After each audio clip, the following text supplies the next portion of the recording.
사랑과 은혜가 풍성하신 하나님, 지난밤에도 우리의 생명을 지켜주시고 새로운 하루를 그리고 새로운 한 달을 시작하게 하여 주시니 감사합니다. 특별히 오늘은 3월의 첫날 아침이며 105주년째를 맞이하는 3.1절입니다. 일제에 의해 나라를 빼앗겨 어렵고 힘든 시간을 보내던 우리나라였지만 자유를 찾아 믿음을 찾아 목숨을 아끼지 않고 두 손에 태극기를 높이 들고 대한독립 만세를 외쳤던 선열들의 모습을 떠올려 봅니다. 아무 힘도 없는 우리 민족이었지만 그래도 열방들을 통하여 이 땅의 해방의 기적을 이루어 주셨으니 이것이 전적으로 하나님으로부터 말미암은 은혜임을 고백하지 않을 수 없습니다. 우리의 기도와 탄원을 들어주신 하나님께 감사와 찬송을 올려드립니다. 하나님, 여전히 우리에게는 우리를 얽어매는 것들이 참 많이 있습니다. 우리의 자유를 빼앗고 우리를 노예처럼 만드는 것들이 많이 있습니다. 무거운 짐을 지고 살아가는 우리, 엉킨 실타래와 같은 삶의 문제를 해결하지 못하고 힘겹게 살아가는 우리를 주님께서 긍휼히 여겨 주시옵소서. 나라는 해방을 맞이하였고 모두가 자유롭게 인생을 살아가는 듯 보이지만 무엇인가의 노예가 되어 살아가는 진정한 자유를 여전히 누리지 못하는 우리들에게 진정한 해방과 자유함의 역사가 일어나게 하여 주시옵소서.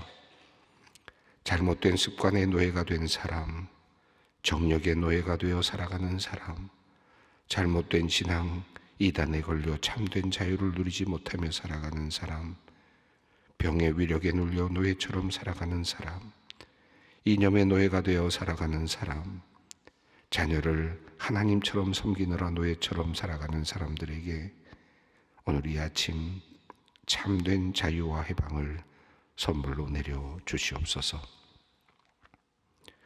주 안에 있는 나에게 딴 근심이 있으랴 십자가 밑에 나아가 죄짐을 풀었네.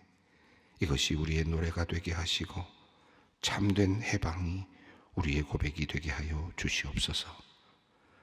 이어지는 사순절을 보내며 오늘도 십자가 아래에서 참된 자유를 누리며 경험하는 의미 있는 날이 되게 하여 주시옵소서. 아버지 하나님, 나라와 민족을 위해 기도합니다. 하나님께서는 우리나라 대한민국을 우뚝 세워주시고 마음껏 주님의 이름을 부르며 마음껏 찬양할 수 있는 자유를 주셨습니다. 그러하니 오늘 우리가 이 자유에 걸맞는 삶을 살게 하여 주시옵소서. 이 나라와 민족에게 주신 귀한 은혜를 잊지 않고 늘 감사하며 각자에게 맡겨주신 사명을 감당하는 우리 모두가 되게 하여 주시옵소서. 하지만 우리의 북녘 땅에는 지금도 여전히 이념과 사상 그리고 일당 독재의 노예가 되어 힘겹게 살아가는 동포들이 있습니다. 자유가 유린되고 인간의 가치가 존중되지 않는 세상에서 어렵고 고통스러운 삶을 살아가는 북의 백성들을 긍휼히 여겨 주시옵소서. 이들이 속히 이 어두움의 종에 노예된 삶에서 벗어나게 하여 주시옵소서. 참된 자유를 선포하는 복음이 북의 모든 땅을 다시 덮게 하시고 주님 십자가 보혈이 그 땅을 다시 흥건하게 적시게 되기를 원합니다. 다시 기쁨으로 모든 백성이 함께하는 그날이, 또 함께 예배하는 그날이 속히 오게 하여 주시옵소서. 사랑의 하나님, 지금도 세계 곳곳에서는 전쟁으로 고통을 당하고 있는 사람들이 많이 있습니다. 동토와 같이 얼어붙은 땅을 주님께서 불쌍히 여겨 주시옵소서. 가족을 잃고 절규하는 사람들을 살펴 주시옵소서. 부상을 당하여 신체의 부분을 잃고 두려움으로 가득 찬 채로 눈물 흘리는 이들을 위로하여 주시옵소서. 집을 잃고 살 곳을 잃고 사랑하는 사람들을 잃고 재산을 잃고 건강을 잃고 힘겹게 살아가는 이들을 위로하여 주시옵소서. 상황은 힘들지만 참된 평화가 도래할 그날을 기대하며 잘 견딜 수 있도록 힘과 능력을 더하여 주시옵소서. 오늘도 세계 곳곳에서 하나님의 사명을 들고 복음을 증거하며 귀한 선교의 사명을 감당하는 선교사님들을 위해 기도합니다. 코로나가 끝나고 이제 회복을 이루고 있지만 아직도 선교 현장에는 많은 어려움들이 있고 이후에 생긴 여러 가지 새로운 법규나 제약들로 인하여 선교사님과 가족들이 힘든 시간을 보내고 있습니다. 주님, 하나님의 선교를 감당하는 사랑하는 선교사님들이 결코 지치지 않게 하여 주시고 건강도 든든하게 지켜 주시옵소서. 선교사님들의 가정이 따뜻하고 행복한 가정이 되게 하시고 자녀들도 하나님의 축복을 가득 받으며 인생에서 가장 필요한 것을 배우며 아름답게 살게 하여 주시옵소서. 사역의 자리에 어려움이 없게 하시고 부족함을 성령님께서 채워 주시옵소서. 그리하여 하나님의 은혜로 맡겨주신 사역들을 잘 감당케 하여 주시옵소서. 은혜로우신 주님, 우리 소망교회를 위해 기도합니다. 올 한 해를 시작하며 지난 2달 동안 마음에 품고 함께 기도할 일생일벗을 작정하였습니다. 이제 3월부터 우리 성도님들이 작정한 일생일벗들을 함께 기도하고 함께 초대할 프로젝트를 진행코자 합니다. 하나님께서 그 영혼들을 긍휼히 여겨주시고 그 마음이 열려 주님 앞에 함께 나와 예배하는 기쁨을 우리 모두가 맛보게 하여 주시옵소서. 우리가 포기하지 아니하고 인내함으로 우리가 작정한 그 영혼들을 주님께로 인도하는 귀한 역사들이 있게 하여 주시며 성령의 역사하심을 경험하는 귀한 시간이 되게 하여 주시옵소서. 이제 말씀 앞으로 나아갑니다. 역대하 말씀을 마치고 오늘부터 새롭게 묵상하는 베드로전서의 말씀을 통해 하나님의 음성 듣게 하여 주시고 주신 말씀 통해 새로운 한 달을 새로운 하루를 시작하는 복된 날 되게 하여 주시옵소서. 예수님의 이름으로 기도드립니다. 아멘. 오늘 하나님께서 우리에게 주시는 말씀은 베드로전서 말씀입니다. 1장 1절로 5절까지 말씀입니다. 베드로전서 1장 1절로 5절까지 말씀을 함께 봉독하도록 하겠습니다. 예수 그리스도의 사도 베드로는 본도, 갈라디아, 갑바도기아, 아시아와 비두니아에 흩어진 나그네 곧 하나님 아버지의 미리 아심을 따라 성령이 거룩하게 하심으로 순종함과 예수 그리스도의 피뿌림을 얻기 위하여 택하심을 받은 자들에게 편지하노니 은혜와 평강이 너희에게 더욱 많을지어다. 우리 주 예수 그리스도의 아버지 하나님을 찬송하리로다. 그의 많으신 긍휼대로 예수 그리스도를 죽은 자 가운데서 부활하게 하심으로 말미암아 우리를 거듭나게 하사 산 소망이 있게 하시며 썩지 않고 더럽지 않고 쇠하지 아니하는 유업을 있게 하시나니 곧 너희를 위하여 하늘에 간직하신 것이라. 너희는 말세에 나타내기로 예비하신 구원을 얻기 위하여 믿음으로 말미암아 하나님의 능력으로 보호하심을 받았느니라. 아멘. 오늘부터는 또 신약의 말씀, 특별히 베드로전서를 우리가 살펴보려고 합니다. 제법 짧은 서신이죠. 그리고 대부분의 서신들이 신약 성경의 서신들이 바울 서신으로 알려져 있고 또 바울 서신인데 오늘 본문 말씀은 이제 베드로 서신입니다. 베드로 사도 베드로를 통해서 우리에게 주시는 말씀입니다. 전서, 후서로 이렇게 나누어져 있는데요. 이 베드로전서는 한마디로 말하면 소망을 주시는 말씀이라고 할 수 있겠고 또 목회적인 그런 관심사가 깊이 들어있는 그런 말씀이라고 할 수 있겠습니다. 근데 교회의 어떤 질이라든지 교회의 어떤 관계 교회를 세워가는 것이라든지 이런 것이라기보다는 어려움 속에 있는 사람들에게 또 장차 고난을 받게 될 것이 분명해 보이는 사람들에게 위로의 말씀을 주시면서 우리가 진정 누구인가, 우리가 어디로 가고 있는가를 알려주고 있는 희망의 말씀이라고 할 수 있겠습니다. 사실 이 말씀을 읽을 때 우리와 같은 상황 속에서는 잘 이해가 되지 않을 수도 있는 그런 본문이 될 수도 있습니다.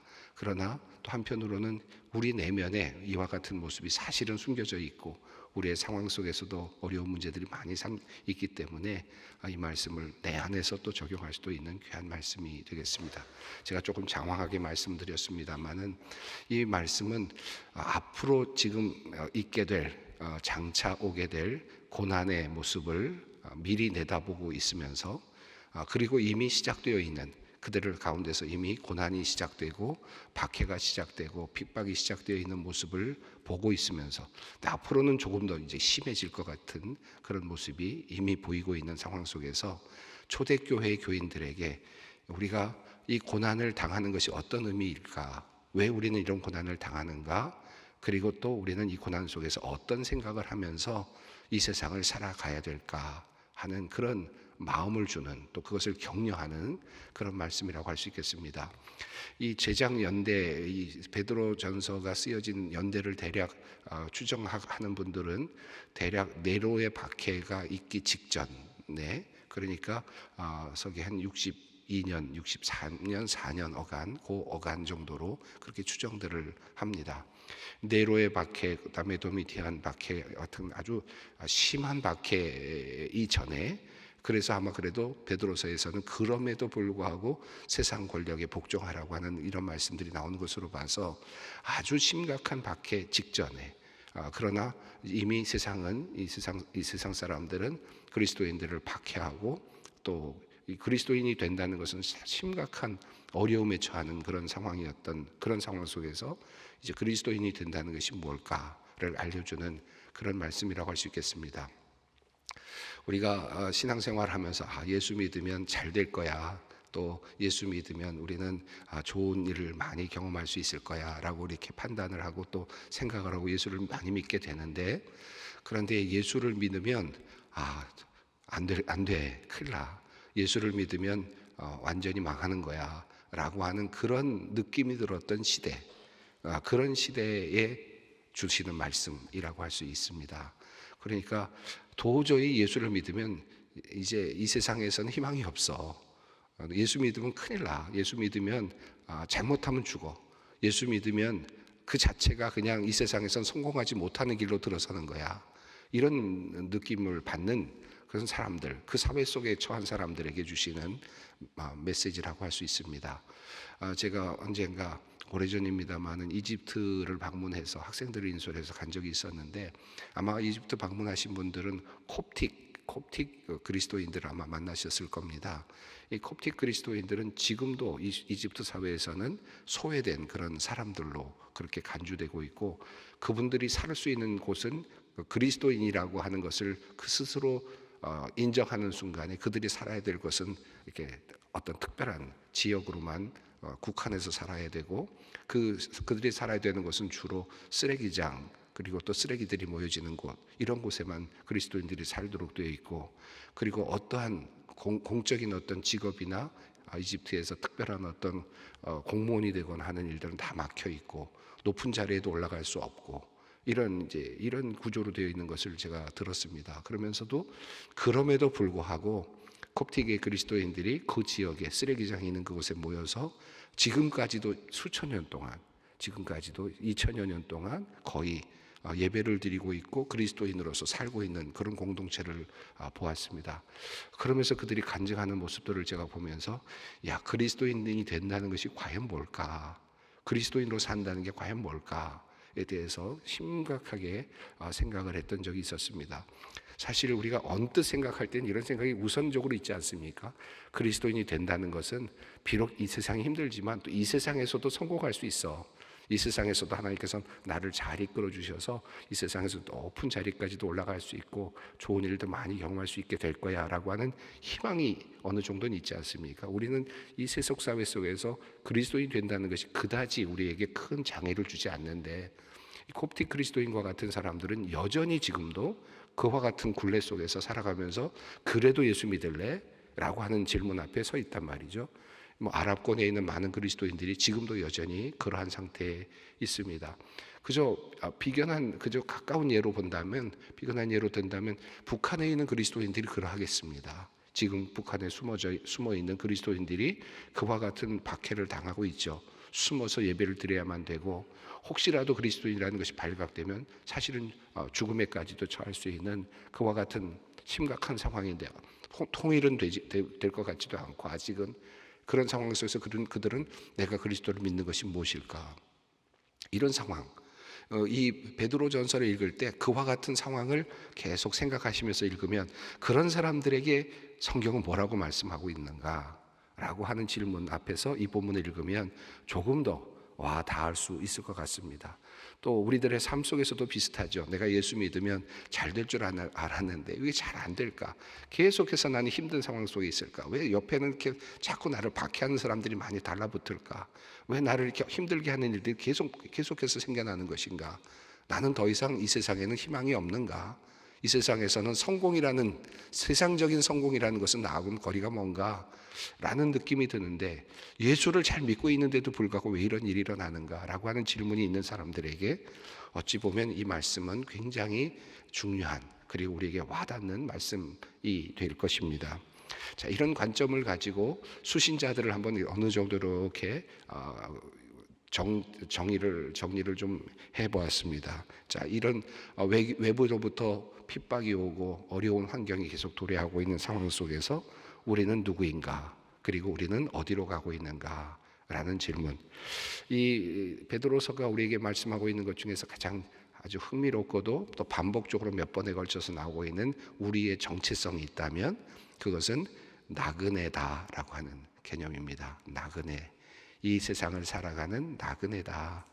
우리는 나그네로서 살아가고 있다라고 하는 것이고, 두 번째는 우리는 선택된 백성으로 살아가고 있는 것이다 라고 하는 것이고, 또 하나 더 나아가서는 우리는 무언가 큰 것을 지금 바라보고 있다.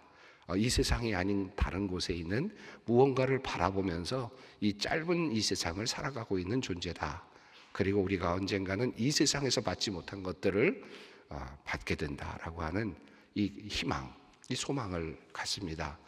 그리고 더 나아가서 우리에게는 이 세상이 갖지 못한 것뿐만 아니라 하나님께서 주시는 참된 구원, 그래서 예수 그리스도의 그 구원의 구원의 의미를 붙잡고 살아가는 사람들이다 라고 하는 그런 메시지를 계속해서 우리에게 주고 있습니다.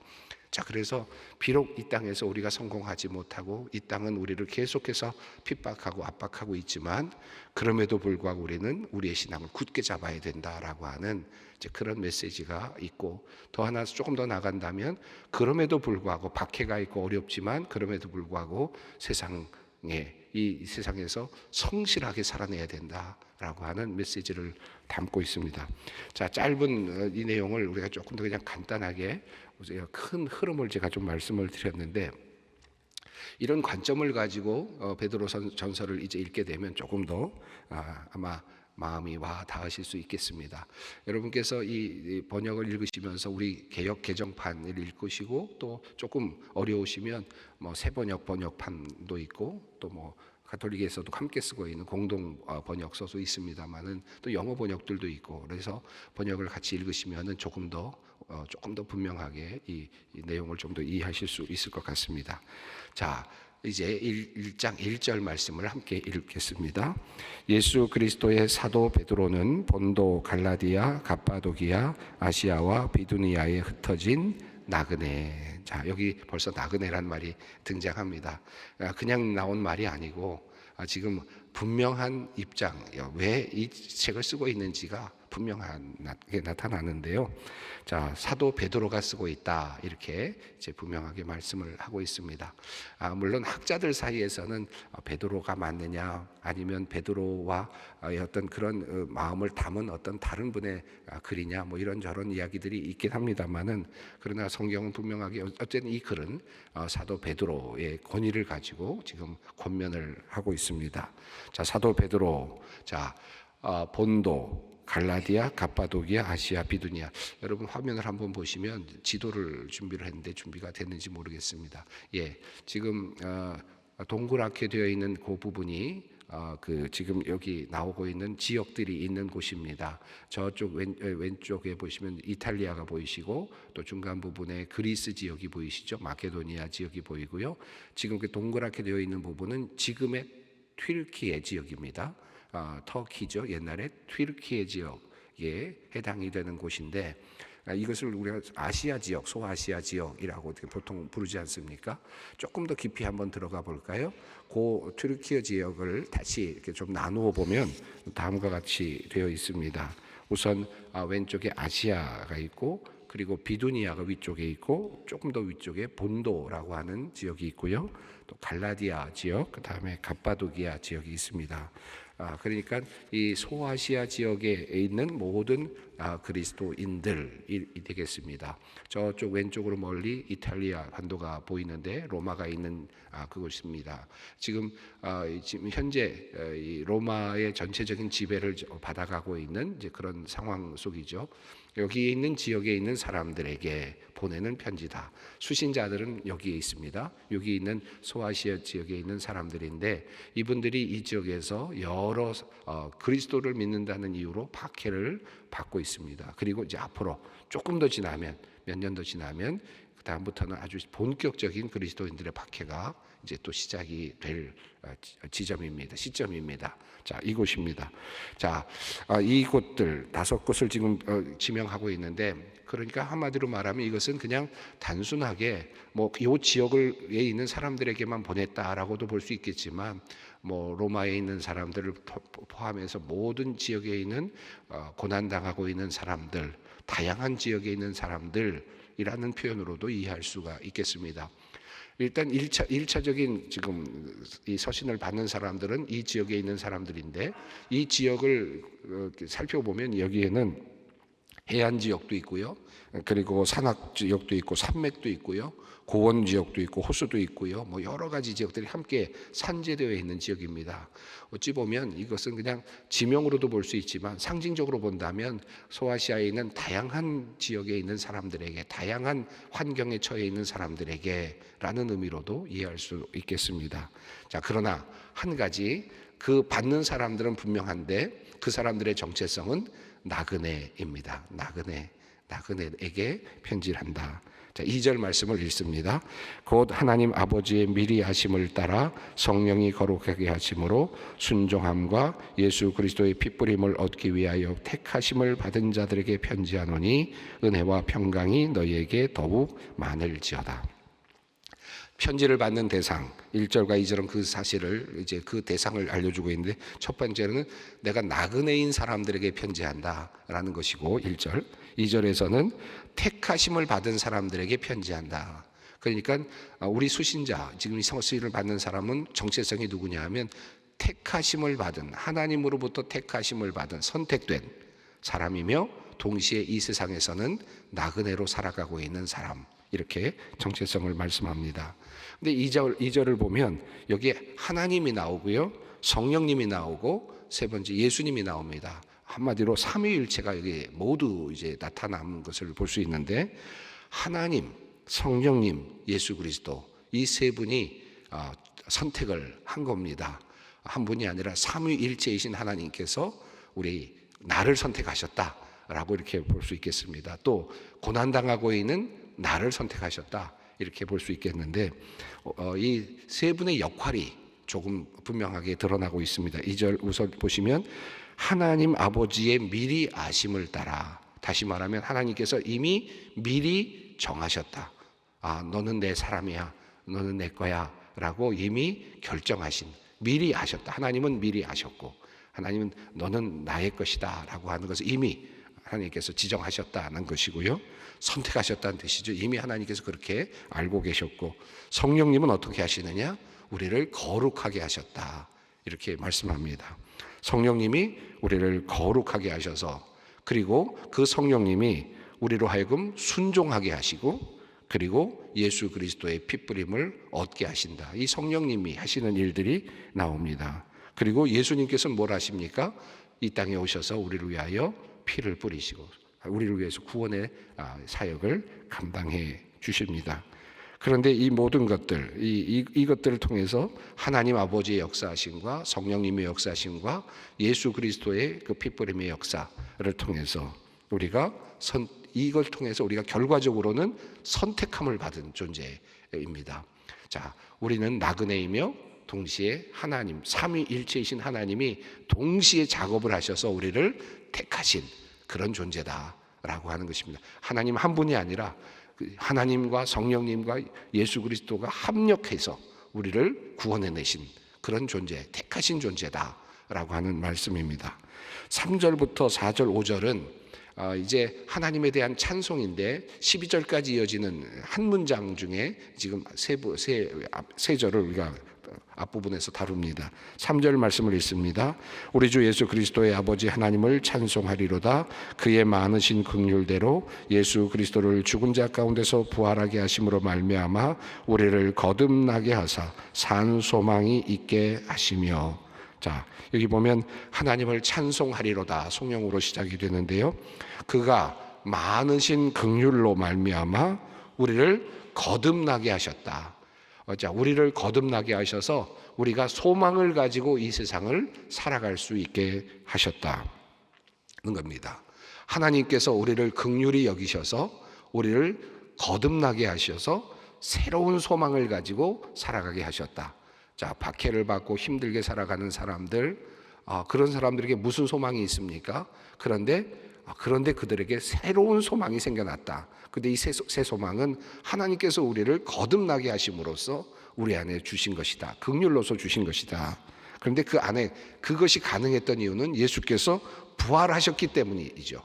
이 예수님의 부활의 사건이 사실은 매우 중요한 이것입니다. 이 세상에서 예수께서 부활하심으로 말미암아 우리가 산 소망을 갖게 된 것입니다. 그래서 우리는 거듭난 존재고 거듭나서 이 세상을 소망을 가지고 살아갈 수 있는 존재가 되었다는 겁니다.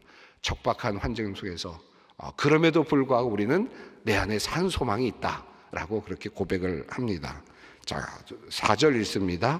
썩지 않고 더럽지 않고 쇠하지 아니하는 유업을 잊게 하시나니 곧 너희를 위하여 하늘에 간직하신 것이라.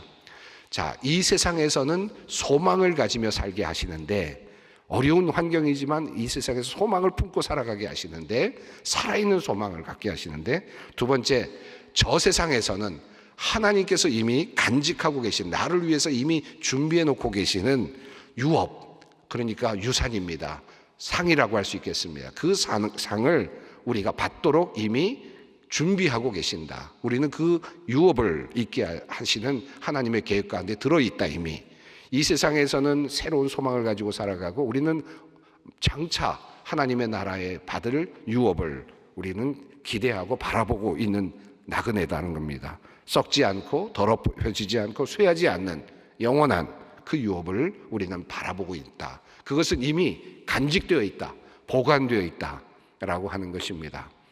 자, 우리가 어떤 상품을 걸고 어떤 뭔가를 할 때 말이죠. 선전을 할 때 그 상품을 이미 어디다 딱 갖다 놓고 그걸 보여주고, 자, 이 상품은 이제 이것 하면은 받을 수 있습니다라고 그렇게 하고 시작하는 것과 같이 이미 우리에게 주실 그 유업은 이미 하늘나라에 보관되어 있다는 겁니다. 그리고 우리는 그것을 이제 받게 된다라고 말씀합니다.